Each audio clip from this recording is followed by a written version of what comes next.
One of the most important methods that we work with here at Coverdale is the feedback. Feedback is a leadership skill and a powerful tool for personal development.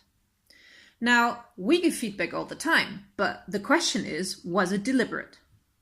If I roll my eyes at somebody in a meeting, now that is giving feedback. But that's not the type of feedback we're talking about here, and neither is the performance review at the end of the year. That serves a different purpose.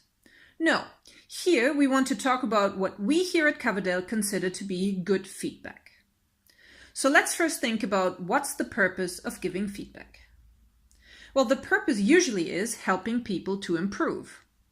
And that can include giving direction, building on strength, pointing out someone's blind spots, and motivating others to change.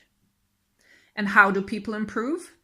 One of our core Coverdale principles says, the aspiration to improve is built on confidence. Now, the content of a feedback can be both positive and negative, but be careful here. Especially here in the West, we are very much attuned to spotting mistakes and pointing out what went wrong. And that brings me to another skill that is often underrated, the skill of observation. From all the observations we make every second of every day, our brains are wired to filter out only those that are deemed important. And what that is depends a lot on our mindset and on our skill to observe. We see what we are looking for. And as leaders, our job is to catch people doing something right. And if you do have to give someone tough feedback, then think about how you tell them. Good feedback should be helpful and constructive by giving specific examples of observed behavior and actions and their consequences. And it should be timely.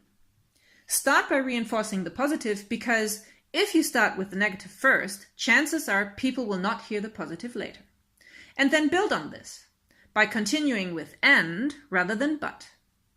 And keep in mind, the aspiration to improve is built on confidence. And for those at the receiving end of the feedback, remember, feedback is a gift.